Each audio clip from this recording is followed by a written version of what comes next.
Donc, bienvenue sur un épisode spécial de sport où j'ai le plaisir d'interviewer mon ami Serge Carrère, qui une personne extraordinaire et en plus un auteur extraordinaire. Alors, on a quelqu'un qui a à peu près Tout ça. 30 ans, et ouais, 30 ans de carrière dans la bande dessinée. Je ne sais pas combien tu as fait d'albums, mais on est au-delà de 40. Mais là, je viens de terminer le deuxième Achille Talon. Deuxième Achille Talon. Je crois que j'ai fait le décompte, j'en ai 50. C'était le 50e. 50e album. Voilà. 13 albums scénarisés où tu t'occupes du scénario. Le reste, tu fais le dessin, sans compter les hors-séries, les ex-libris, etc. Oui, voilà. Je les comptabilise pas, cela. Ouais. En tout cas, merci d'avoir pris du temps sur ton temps, vu que tu es bien occupé, pour pouvoir faire cette petite interview là, rapidement. Et on peut commencer directement, en tout cas, merci. Et donc, justement, on parlait des séries sur lesquelles tu travailles. Est-ce que tu peux nous dire un petit sur combien de séries en ce moment tu travailles? Alors, en tant que dessinateur sur 2 séries, Léo Loden, donc ma série qui a maintenant presque 25 ans, et je vais entamer le 24e album. D'ailleurs, il est entamé, là, je suis en train de le faire. Et Achille Talon, donc, que j'ai repris depuis 2 ans, et là, je viens de terminer le 2e album. D'accord, très bien. Et sinon, en tant que scénariste, j'ai 2 séries aussi. Les Elfés, que je co-scénarise avec Wessengel, et qui est dessiné par Dolphan. Et l'école Crinoline, que je scénarise seul et qui est dessiné par Grégory Saint-Félix, un collègue de l'atelier. Ah, génial. Donc, waouh, ça te fait un emploi du temps assez serré, j'imagine. Comment est-ce que tu t'organises sur toutes ces séries en même temps? Je veux dire, tu te laisses un temps, tu le fais tout d'un coup? Comment tu fais? Alors, ça dépend. Bon, pour celles que je dessine une série l'une après l'autre. Je ne fais pas les deux en parallèle, ce ne serait pas possible. Pour les scénarios, alors pour l'école Crinoline, comme c'est prépublié dans le magazine Manon des éditions Milan, tous les mois, je dois fournir 4 pages de scénario. D'accord. Et donc à la fin, ça fait une histoire complète, quoi, sur 10-12 numéros. Et ensuite, sur les Elfés... C'est prépublié dans le magazine. Voilà. Et ensuite, sur les Elfés, je mets moins de... On fait plus de... Comment ça s'appelle plus de brainstorming avec les singles. Là, on se réunit et on fait l'album en 5-6 journées, quoi, à peu près. D'accord. Une fois qu'on a déjà écrit tout le synopsis, que tout est vraiment tout ce qu'on appelle le découpage, quoi. D'accord. Donc là, à ce pour moment... que le dessinateur ait tout le loisir de faire l'album. D'accord. Tu t'organises en termes de semaines où tu travailles sur un scénario, plusieurs semaines d'affilée, où tu travailles sur un projet. Non, c'est par jour. Non, sur le scénario, c'est vraiment... Je bloque une journée ou une demi-journée et on fait le scénario. D'accord, ok. Et donc, pour les Elfés, on essaie de travailler le mercredi. C'est un jour qu'on s'est donné. Et généralement, au bout de 1 mois et demi, l'album est fait, quoi. Nous, au niveau scénario. D'accord. Et pour l'autre série, je bloque une journée ou 2 fois une matinée, étant donné que j'ai aussi, pareil, prévu toute l'histoire sur l'année et que j'ai prévu les séquençages déjà. Donc, j'ai plus qu'à trouver à faire le découpage, trouver les dialogues, ça. Donc ça va assez vite. D'accord. Après, si le reste du temps, ce n'est que du dessin. Ce n'est que du dessin. Eh bien, justement, par rapport à ce dessin-là, comment ça t'est venu, le dessin? Tu as commencé assez tôt, tu as sorti ta première BD à 26 ans, si je crois bien. Un peu plus tôt. Donc, un peu plus tôt. Ta première... C'était à quel âge? J'ai dû la dessiner en 83, c'est là que j'ai signé mon contrat, donc ça fait 25 ans. J'avais 25 ans. Ah, j'avais 25 ans. Bon, l'album est sorti plus tard, à 26 ans, mais j'ai débuté vraiment avant. Tu as débuté vraiment avant. Mais j'imagine, La Bête de Roncesvalles, ça s'est pas fait, s'est pas fait en une année, je pense. Si, tu l'as fait assez vite. Si. Oui, parce que c'était pareil, c'était prépublié dans les magazines Milan. D'accord. Donc j'avais 6 pages, je crois. C'était 6 pages mensuelles à faire. Ah, d'accord. Dessin Et alors, et comment couleur. est-ce que... Je faisais de la mise en couleur. Alors, est-ce que tu peux nous parler un peu de ton parcours, justement? Comment tu en es arrivé à publier d'un magazine assez jeune? Comment ça t'est venu l'idée? Tu as toujours dessiné quand tu étais petit? Oui, ça, c'est comme tout le monde, hein. Ouais. Dessiner dans les marges des cahiers, etc., toutes les légendes Ouais. urbaines. Mais c'est vrai que la BD m'a toujours intéressé, étant donné que quand je suis arrivé, par exemple, au collège, j'avais 10-11 ans. J'ai créé le club de bande dessinée qui n'existait pas, parce qu'il n'y avait pas de club de bande dessinée au collège où j'arrivais. Ouais. Et donc là, déjà, on essayait de faire des BD, des dessins, des scénarios. Puis ça m'a permis de rencontrer des adultes qui étaient déjà dans le métier, de voir qu'il y avait du monde qui gravitait autour de la bande dessinée, de manière plus ou moins professionnelle. D'accord. Et donc j'ai pu rencontrer, grâce à eux, des dessinateurs qu'il y avait sur Toulouse, D'accord. qui travaillaient à l'époque pour les éditions Bayard ou les éditions Fleurus Presse, je sais pas. Et donc j'ai été voir chez eux comment on faisait des bandes dessinées, quoi. D'accord. Donc tu es allé voir directement Voilà, les c'était professionnels. des gens qui étaient très sympas, Ouais. et qui montraient leurs travaux, leurs carnets de croquis, leurs pages BD. Donc je voyais un peu tout ça. D'accord. Génial. Et donc, du coup, tu as une relation directement avec ces gens-là qui t'ont mis en relation avec les gens qui publiaient Non, après, ou... bon, non, parce qu'après, bon, le parcours personnel suit son cours, le collège, lycée, D'accord. tu as d'autres occupations que le dessin, Ouais. même si le dessin est toujours là, enfin, il y a d'autres trucs qui se passent. J'imagine. Et ensuite, après, j'ai dû chercher rapidement un travail, D'accord. parce que j'allais être papa. Donc, après mon bac, j'ai fait électricien, je crois que c'était le premier boulot, son copain me laissait une place, donc hop, je me suis engouffré. D'accord. Bon, ça n'a pas duré longtemps. Après, j'ai pu obtenir le chômage. Et c'est, voilà, je m'étais dit, en un an, il faut que j'ai signé un contrat BD. D'accord. Il m'a fallu 2 années de chômage. Ah là là. Ou une année et D'accord. 3 quarts. Voilà. D'accord. Ça t'a permis de te lancer. C'était assez rapide, ouais, parce qu'en 2 ans, donc j'ai pu trouver rapidement D'accord. un débouché. Donc c'était les éditions Milan, parce que je connaissais déjà les gens des éditions Milan, j'avais été les voir. D'accord. Et j'avais Ces gens-là. rencontré entre-temps Patrick Cotias, le scénariste, D'accord. qui lui-même commençait à se faire connaître. Très bien. Voilà. Très bien. Donc, on t'a posé un peu des questions là-dessus. Maintenant, sur comment est-ce que tu travailles, la manière dont tu travailles aujourd'hui et la manière dont tu as commencé à travailler. Est-ce que tu as vu des changements dans tes techniques de dessin? Est-ce que tu peux nous parler déjà de ton style, tes influences? Mes influences, moi, ce sont quand même. Je suis un enfant du journal Pilote que je lisais petit. Ouais. Donc, les gens comme Guerzo, comme Mick Delenx, Godard, Greg, tous ces gens-là donc, moi, je recopiais tout, même du Giraud. Et ensuite, j'ai découvert le journal Spirou et le travail de Tillieux et de Franquin, qui sont les deux vraiment personnages les plus intéressants à mes yeux. D'accord. Et ce sont vraiment eux qui m'ont influencé, avec aussi François Valtieri, dessinateur Natacha, que j'ai eu l'occasion de côtoyer depuis longtemps et qui est devenu un ami, et qui lui m'a appris un peu le travail aussi. D'accord. Donc j'ai pu apprendre avec un pro, c'est déjà énorme. J'ai entendu parler de l'école Marcinelle, est-ce que ça te... C'est ça, c'est l'école de Spirou. L'école Oui. Marcinès, qu'on appelle en gros l'école du journal Spirou, donc c'est Franquin, chef de file, Peyo. D'accord. C'est un style de dessin? Comment est-ce que tu vois la chose? Ouais. Moi, j'y connais pas trop grand-chose, donc... Ils appellent ça le style gros nez, contrairement à l'école Tintin, qui était un journal beaucoup plus...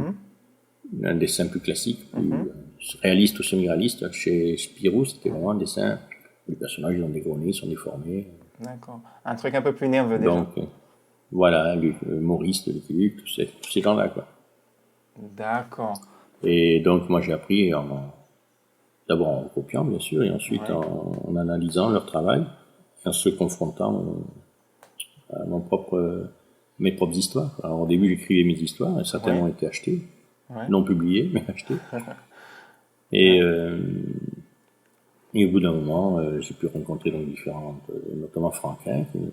D'accord. Alors, je travaillais moi au pinceau et Franquin m'a dit prends tel papier, utilise tel plume, tout ça. Et quand, comme on dit C'est- avec Bercovici, il dit quand Dieu a parlé, on cherche le papier, on cherche les plumes. Donc tu as rencontré Franca, c'était comment c'était votre relation? C'était un ami à toi? Vous vous voyez une fois tous Ah les non, pas 4 ans du ou tout, non, bien? non, j'ai rencontré 2, 3 fois et Ouais. c'est tout. Voilà. Ah.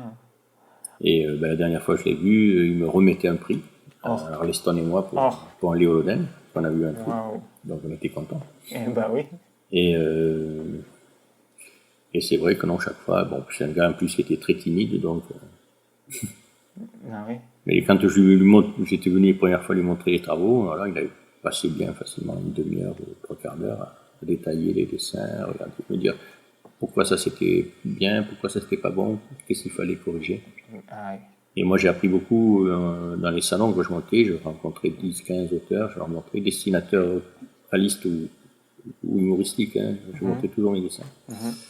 Et tous me disaient ce qu'ils en pensaient. Et quand je revenais chez moi, j'analysais. Et il y avait 2 points que chaque dessinateur avait vraiment relevé, chacun l'exprimant à sa manière. Donc hop, c'était ces points-là D'accord. que je corrigeais. D'accord. Alors, est-ce que tu pourrais, je ne sais pas si c'est possible, mais nous dire, parce que l'audience les auditeurs, à mon avis, sont plus des dessinateurs. Est-ce que tu pourrais vraiment nous parler de tes outils? Avec quoi tu travailles? Souvent, on nous pose la question, mais comment est-ce que tu arrives à obtenir ce trait-là? Comment est-ce que...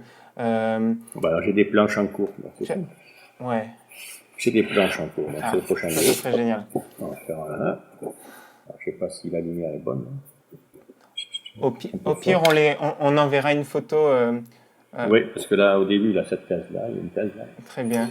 Il n'y a pas grand-chose, il y a juste la bulle. D'accord. Et même la bulle, on ne voit pas bien. Ouais. C'est de... Ah, là, on l'a vu. Ok. Là, on l'a vu. Et c'est vraiment tout au crayon bleu. D'accord. Avec un porte-mine. Donc tu le fais au crayon bleu. Alors pourquoi le crayon bleu? Voilà.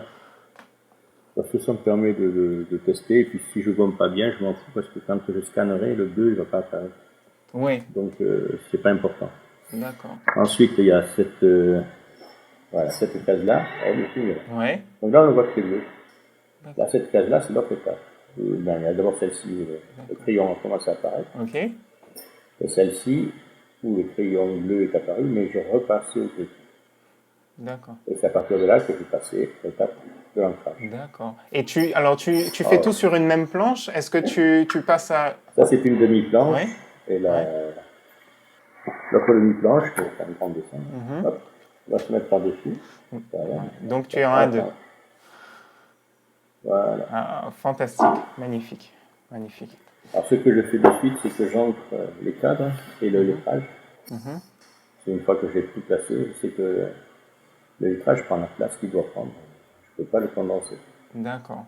Je suis toujours avec les lettres de la même taille. D'accord. C'est toi qui fais le lettrage à la main? Donc, ouais, je le fais à la main avec des plumes calligraphiques. Des plumes calligraphiques. C'est des Voilà. plumes qu'on trouve dans des magasins spécialisés ou c'est les plumes normales? Ouais, les plumes de Beaux-Arts. Des vraies plumes de Beaux-Arts. Un magasin de Beaux-Arts, et donc là, c'est celle-là.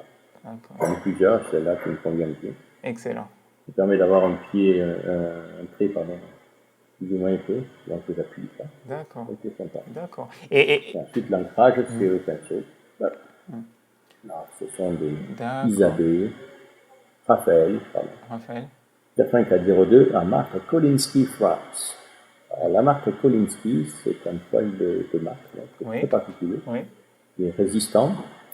Et alors, il faut toujours ne pas tenter son pinceau directement dans l'encre. Toujours le mettre d'abord dans l'eau, que l'eau fasse une pellicule au-dessus du poil. Et ensuite, on le trempe dans l'encre. Comme ça, l'encre reste vers la superficie, ne pénètre pas le pinceau par l'intérieur et ne va pas esquinter le poil. Le poil, au bout d'un moment, il est attaqué par il y a une sorte d'acidité dans l'encre. Ça. Ouais. Donc, toujours le pinceau légèrement mouillé. Voilà, dans l'eau. Je sèche un peu sur des serviettes en papier. Ouais. Ben. Ouais. Et ensuite, je l'encre, je mets dans l'encre, dans l'encrier, puis sur un papier vide, Très bien. Et ça dilue pas l'encre? Ça dilue pas l'encre? Ton trait est pas plus... Même si ça le dilue, c'est pas gênant parce que le gris sortira noir. D'accord. C'est pas gênant. D'accord. La noirceur du trait, finalement, est pas plus, et c'est pas le plus important. C'est vraiment que le trait soit vraiment propre. Voilà. Après, bon, le pinceau te permet d'avoir des gros aplats, des plans déliés très facilement. D'accord. Génial. Tu travailles dans un atelier. Est-ce que tu travailles avec d'autres personnes? Alors, on est 12. Vous êtes 12, waouh. Mais on n'est pas tous des auteurs BD. D'accord. Il y a des auteurs BD, il y a des illustrateurs jeunesse, et il y avait des coloristes, mais il n'y en a plus, et il y a des graphistes, ceux qui s'occupent de maquettes, soit ce qu'ils appellent graphistes print, c'est la maquette pour des livres, papier, journaux, soit graphistes web, qui s'occupent des sites web, l'animer, les sites et les maintenir. D'accord. Et alors, quel est l'avantage justement de travailler avec plusieurs personnes plutôt que tout seul? J'imagine que tu as dû tester les deux. Tu as dû travailler chez toi. J'ai bossé pendant plus de 20 ans chez moi tout seul. Et le doute vient vite quand tu es tout seul, et puis des fois tu n'as pas la frite. Mais pour se motiver seul, c'est pas simple. Alors que là, tu te pointes, il y en a un qui bosse, tu le vois travailler, ça te donne de suite le punch pour redémarrer ou démarrer. Ah oui. Et après, bon, dès qu'il y a des doutes, on montre les dessins. De suite, il y a les gens qui disent « Ah, ben non, pourquoi tu as fait ça? Moi, j'avais vu plutôt comme ci. » Et donc, ça permet de discuter, de voir si les doutes que tu avais étaient vraiment fondés ou pas. Excellent. Donc, ça, c'est bien important. Excellent. Donc, tu as testé les deux. Je vois aussi que tu as une famille, tu as des enfants. Ah oui, ça. Ouais. Ils sont autonomes. Est-ce que ça a été facile justement de gérer ce métier de dessinateur qui est vachement prenant avec une vie de famille? Qu'est-ce que tu peux nous dire? Tu te poses pas la question, étant donné que j'avais la famille avant le boulot. Donc j'ai adapté mon boulot au rythme de famille. Très bien. J'étais papa très tôt aussi. Ah oui, tu étais papa. À 22 ans, j'étais papa. D'accord. Ça s'adapte. D'accord. Et donc tu t'adaptes vite, tu règles l'espace, tu règles ça.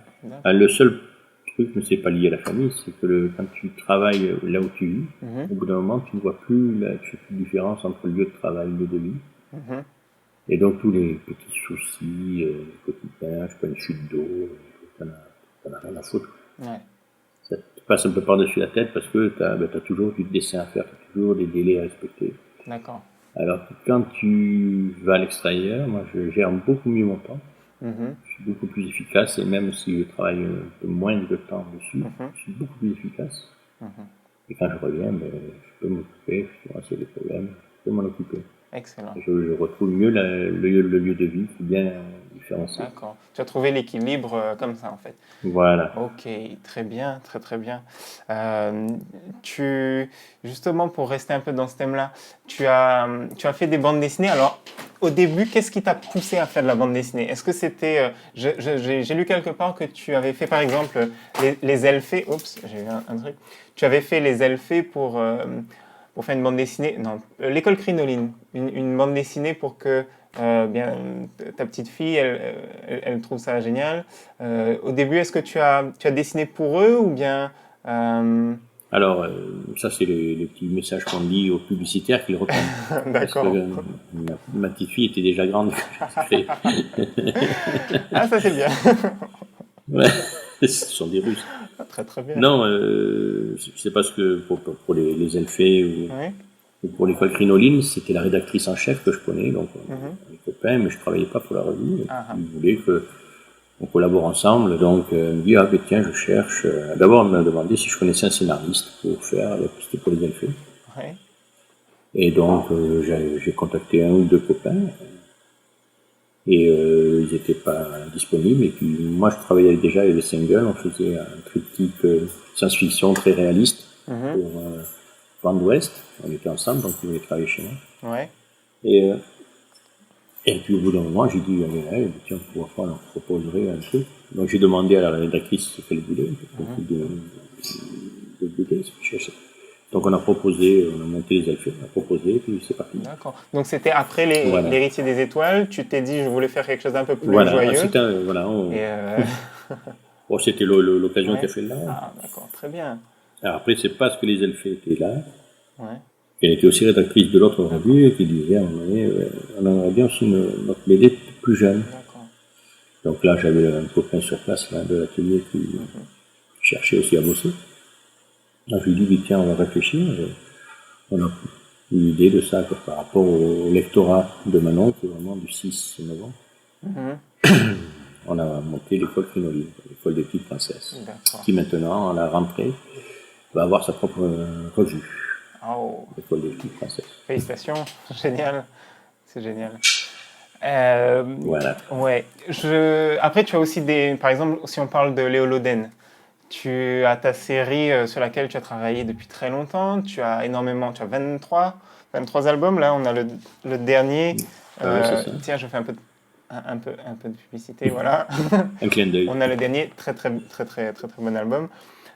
Tu as eu l'occasion, j'imagine, avec Arleston, de voir énormément de sujets, de parler de sujets un peu plus ou moins drôles.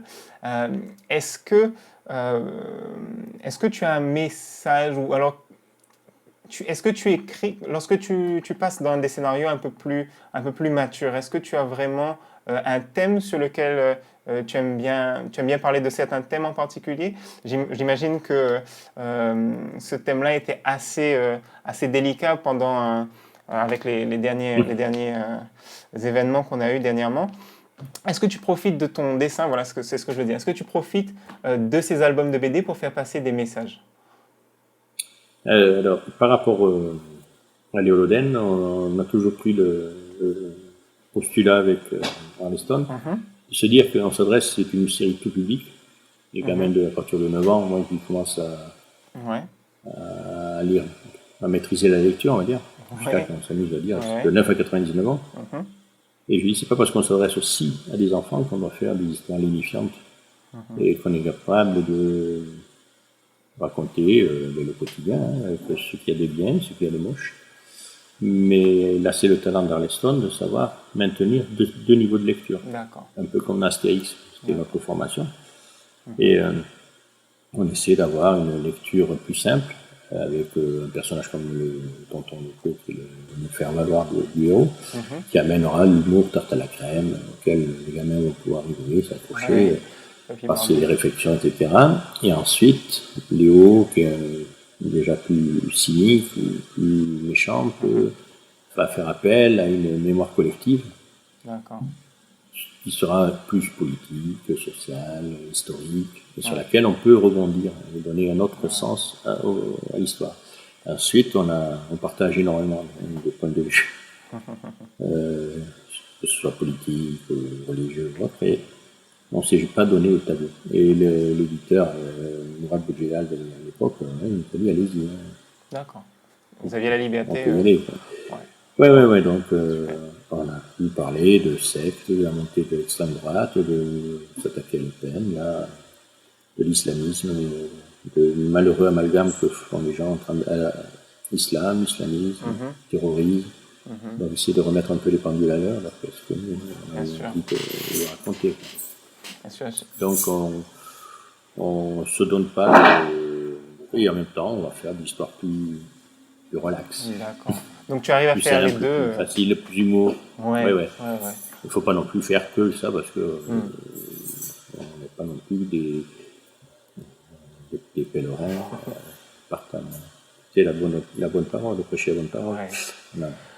Mais même dans les elfes, le système même des elfes, ce sont donc des petits êtres qui ont été envoyés par le peuple féerique pour rééquilibrer les forces du mal et du bien sur la Terre. Et Gossingle, le co-scénariste, est lui très influencé par tout ce qui est comics américains. Et donc quand on lit dans les comics américains tous les mutants, l'histoire des mutants, c'est en définitive le message est le même, c'est-à-dire le respect de la différence. Et nous c'est un peu pareil.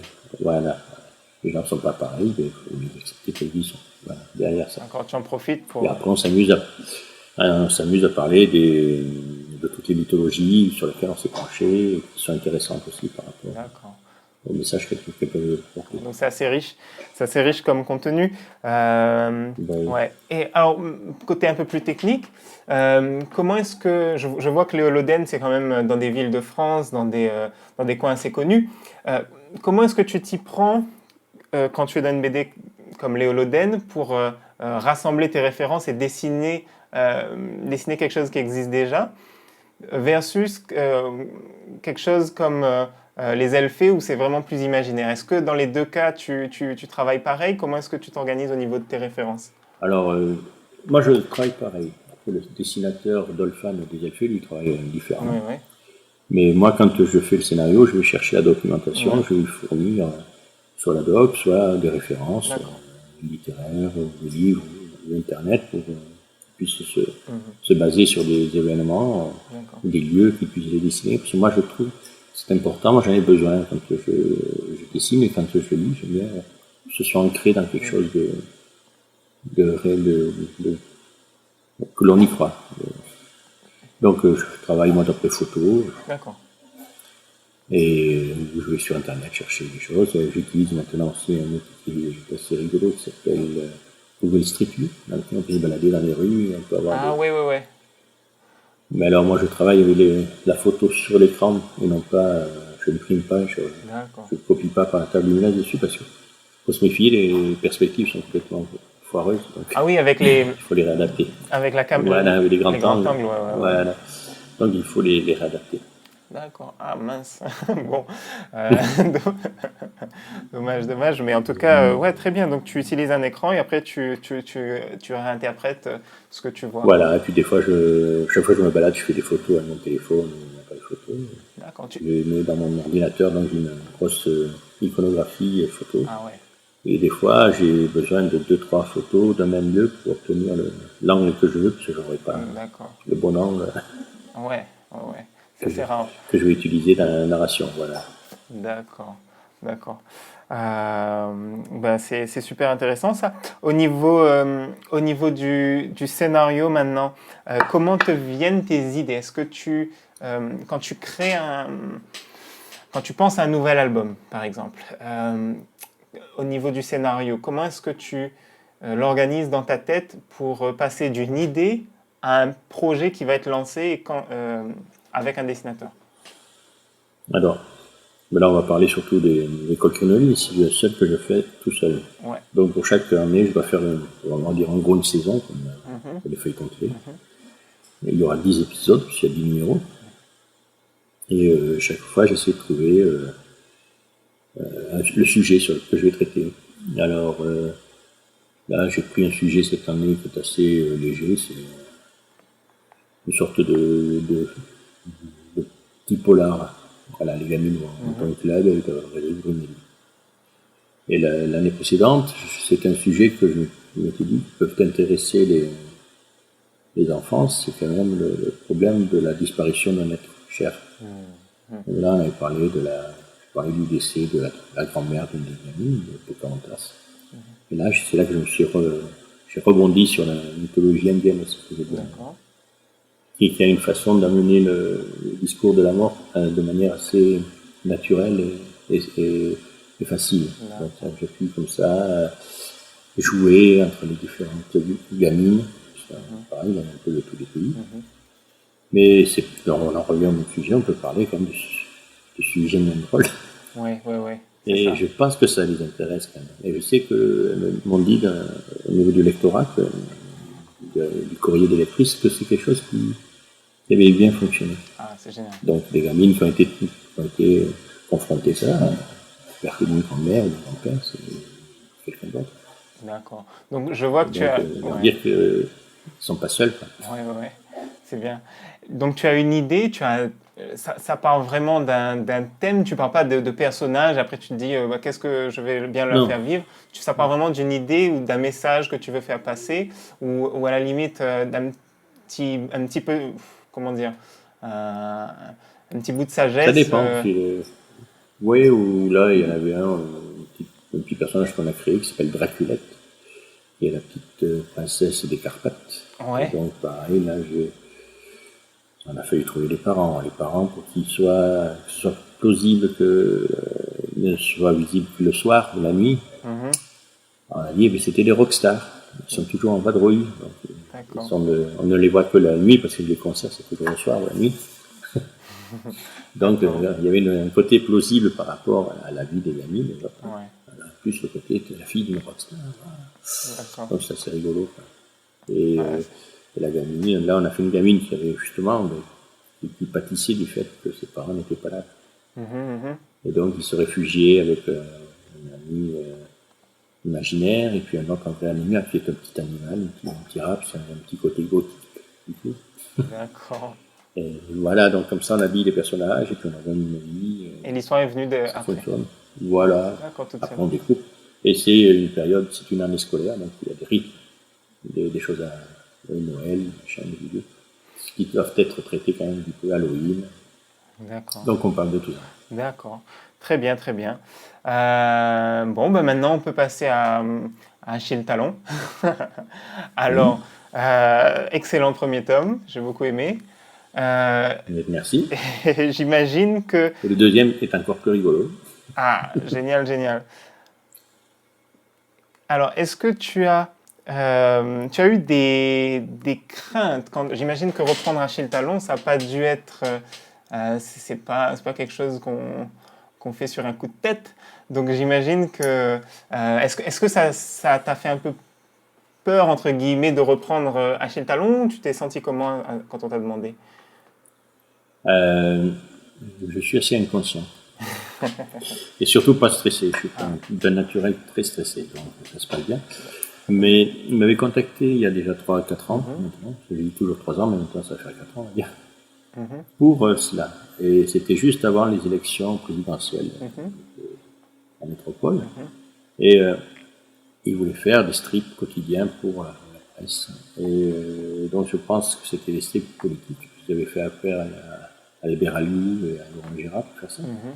Mais aucun des deux n'a fourni le moindre scénario, donc moi j'étais dans mes histoires à moi, donc Mhm. je n'ai pas prêté attention. Quoi. Ouais. Et puis ils m'ont dit, ça y est, on a trouvé un scénariste, tu veux faire un essai, donc je dis oui.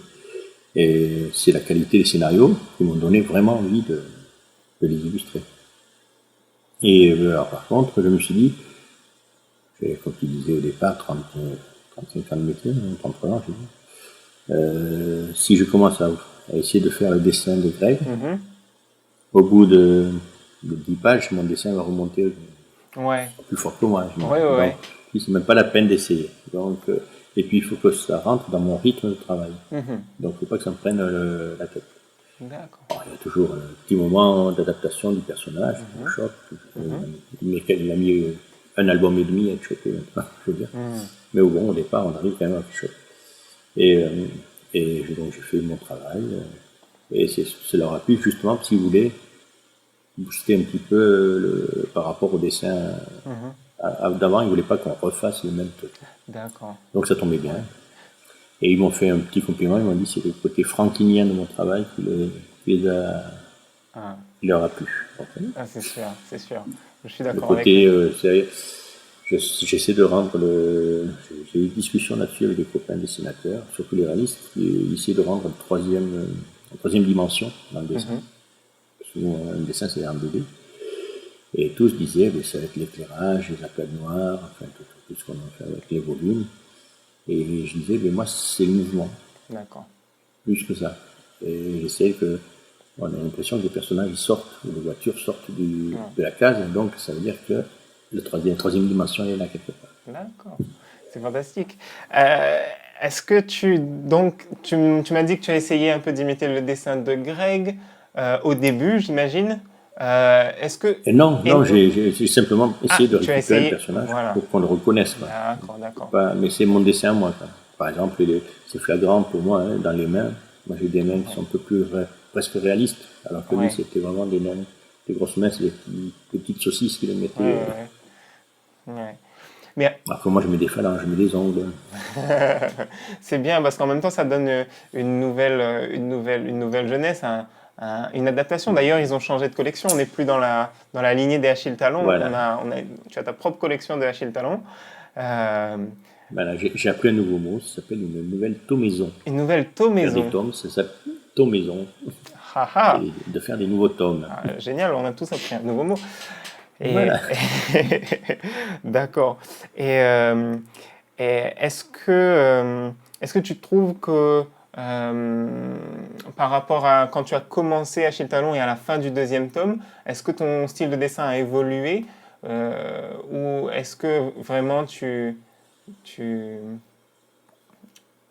Alors, je pense qu'il y a toujours des évolutions, mais j'essaie c'est rentré plus de facilement? rester quand Ouais. même dans un cadre Ouais. typique de talent, on va dire, D'accord. qui est un dessin beaucoup plus humoristique que les autres, hein, au niveau des proportions des personnages, des choses comme ça. Voilà. Et ensuite, c'est vrai que je me suis replongé dans les talents de Greg, Mhm. et j'ai vu que c'était pas juste je sais pas, moi, une ligne d'horizon avec une petite série de feuillage et des personnages. Même s'il y a des gars comme ça. Il y a beaucoup de gars où le décor est très important. Donc on se retrouve avec les mêmes contraintes que pour les autres. Il y a des scènes de rue, et moi j'aime bien les scènes de rue, des immeubles, des autobus, des voitures, des gens qui marchent, des chiens. Et ce sont des gens de maintenant. Donc il y a beaucoup de gens avec des téléphones portables, avec Ouais. Ah, le concept est des nouvelles génial. voitures. Voilà. Donc c'est le quotidien, mais bon, avec plus d'humour. Ouais. Non, on a remarqué hein, au niveau des décors, il y a une histoire qui est racontée juste avec les gens qui sont autour des personnages principaux. C'est Donc, un jeu. ouais, C'était un des conseils de Franquin, il m'avait dit, c'est ouais, pas parce que tu as dessiné des personnages au fond que mhm, tu dois faire des silhouettes ou les délaisser, tu vois. d'accord, Imagine-toi que tu as pris une photo, donc dans la photo, tu as des gens qui sont en train de vivre leur vie, donc mhm, ils sont en train de faire quelque chose, ils vivent le mal, ils en ont dans la poche, ils attendent un bus, quoi d'accord, que tu veux, mais il faut qu'on y croie. d'accord. Et pour qu'on y croie, il ne faut pas faire juste une silhouette et basta. Même si c'est léger, si c'est au fond, même dans les dessins de Giraud, des scènes de foule de Giraud Mhm, dans Blueberry, des scènes comme ça, des vues aériennes, où il y a toute il y a 60 personnages, et tous les personnages sont crédibles. ouais, ouais, ouais. Et là, c'est du réalisme. Mais c'est pareil, quoi, même s'ils sont juste quelques 4-5 traits, on comprend le personnage Dans son environnement, dans son dans son attitude, contexte. voilà, exactement. Ouais, ouais. Donc, puisqu'on est dans les conseils, est-ce que tu as d'autres conseils là pour les jeunes auteurs un peu comme, comme moi qui veulent se lancer aujourd'hui dans la bande dessinée? Est-ce que tu aurais des conseils à nous donner, des choses que tu aurais aimé savoir peut-être en commençant ou tout simplement des choses que tu vois qui manquent régulièrement quand tu vois un travail de quelqu'un qui n'a pas beaucoup d'expérience? Ben, généralement, quand on débute, on met trop de choses. Donc, c'est le premier défaut qu'on a. Ouais, On en met trop parce qu'on a envie, on a peur du vide, que ouais. la case soit vide, donc on en met des tas de choses. Alors que il faut vraiment réfléchir aux choses, aux éléments les plus importants, que Mhm. ce soit dans le décor, donc garder les traits les plus importants, D'accord. faire des petites babioles de temps en temps pour montrer un peu de texture ou autre, mais c'est maître mot, c'est la lisibilité d'une D'accord. case. D'accord. Si le lecteur il est perdu dans la case, il ne sait pas, il a bu le trait de phylactère, il va n'importe où, on ne sait pas trop où ça va, il faut que tout soit lisible, c'est-à-dire on sache dessus qui parle, qui est le premier qui parle, le second, etc. L'environnement dans lequel les personnages sont, tout soit lisible. Après, le reste, c'est du plus. Ouais. C'est ce que tu Mais m'avais dit vraiment, il aussi faut que sur tout soit. Castan, ouais. Ouais. Oui, oui, je m'en souviens. Mais tu Ça as fait va. beaucoup de progrès, donc depuis, c'est beaucoup plus simple pour toi. Merci. Mais c'est vraiment le maître mot, c'est ça, Hmm. c'est la lisibilité. Non, c'est vrai. Après, il y a des petits trucs, c'était Peugeot qui m'avait dit, grosso modo, hein, c'était Mhm. une caricature, il me disait, mais tu fais une image bien remplie, avec des beaux décors, tout ça, et puis tu fais une image simple. Tu fais une image remplie, puis une image simple. Déjà, ça repose déjà aussi. Faut D'accord, pas d'accord. trop surcharger tout. Bien sûr, faut pas faire systématiquement une chargée, une simple. Non, mais faut aménager tout ça. Mais D'accord. c'était pour me montrer qu'il faut, même si tu as un gros plan, tu fais un gros plan. Pas de défaut derrière le mais ça permet à la page de respirer, au lecteur aussi. On ne va pas être pressé par trop de choses à gérer. Eh bien, Donc alterner des séquences comme ça. C'est un super avis parce que c'est pas super conseil parce que c'est pas ce qu'on voit généralement. Enfin, c'est pas des choses qu'on voit consciemment. C'est des choses qui sont Oui, un c'est peu plus dans le subconscient et c'est vrai que dans la j'avais. préscience. Ouais, Mais... ouais, ouais. Ouais. En plus, on a des et, conseils de Peyo et de Franquin en et Peyo, t'interviewant. c'est quand même C'est. un des maîtres dans la lisibilité. C'est vraiment fortiche. Quoi.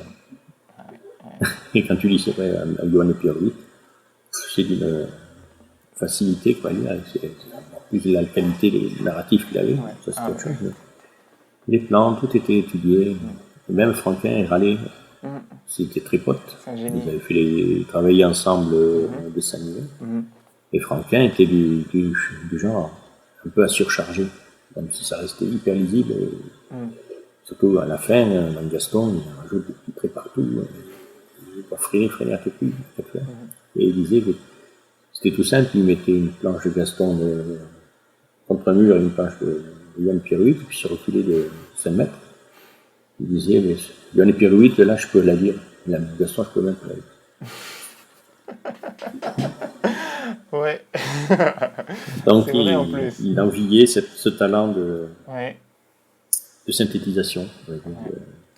Ouais, c'est de plus en plus important, surtout qu'aujourd'hui, bon, mais c'est pas encore le cas, mais quand les bandes dessinées vont passer sur des outils comme des smartphones ou etc., il faudra que les Ouais, gens ça n'a pas passé de lire. lisent. Ouais, ouais.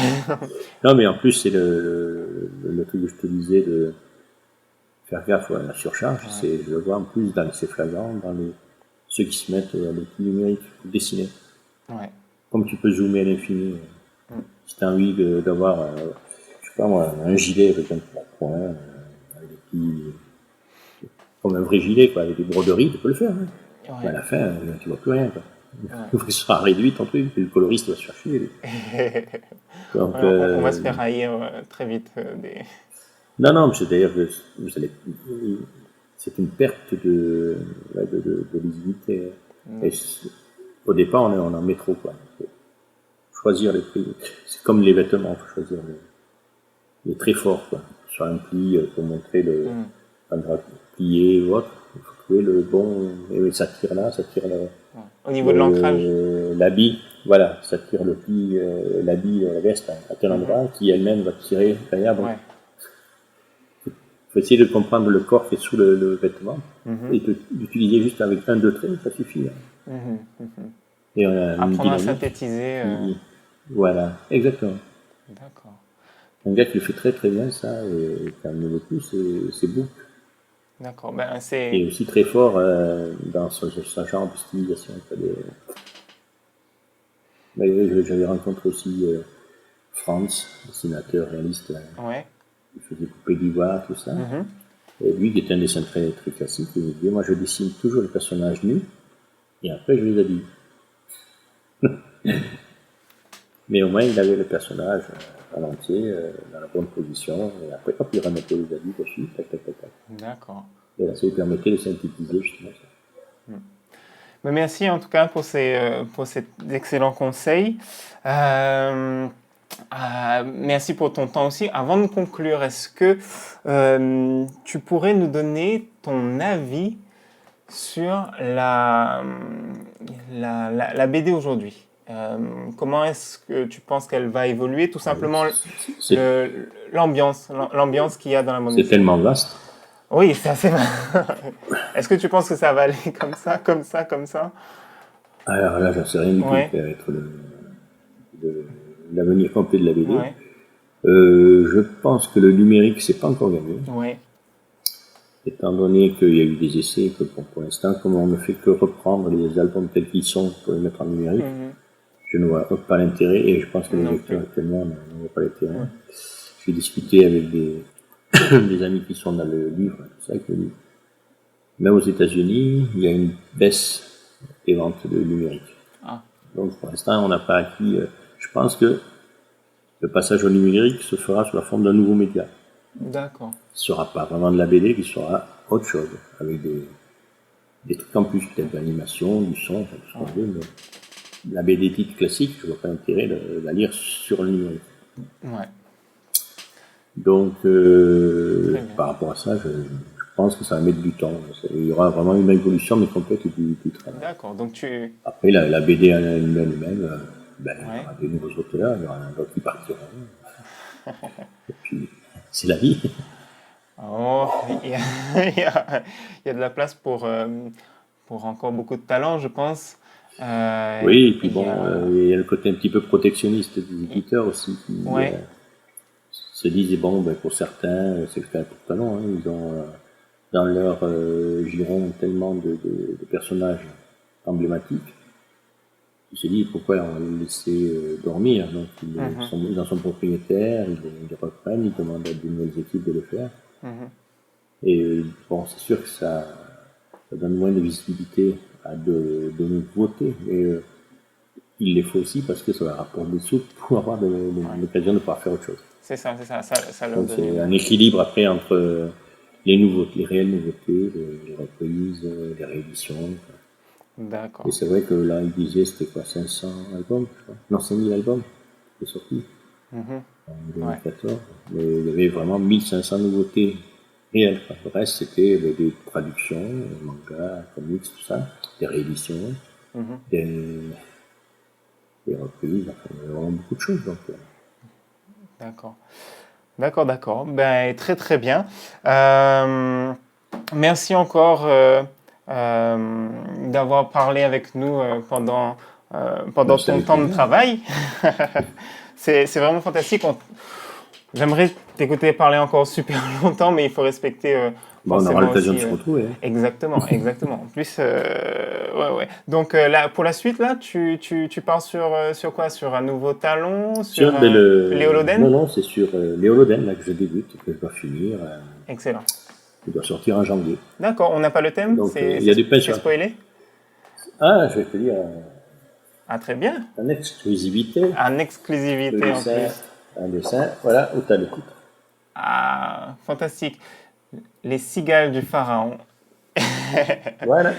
Excellent. Bon, C'est sur les collectionneurs de vieilles voitures. les collectionneurs Et de des vieilles tractions en voitures. particulier.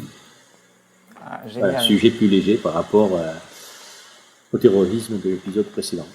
Dans mon D'accord. alterne, comme ça. On est d'accord, dans la continuité. Très bien. Ben, merci beaucoup, Serge. Et où est-ce qu'on peut te suivre, te joindre en librairie essentiellement, mais est-ce que tu as une présence en ligne aussi? Oui, après j'ai un blog, le Tu as un blog? Blogspot.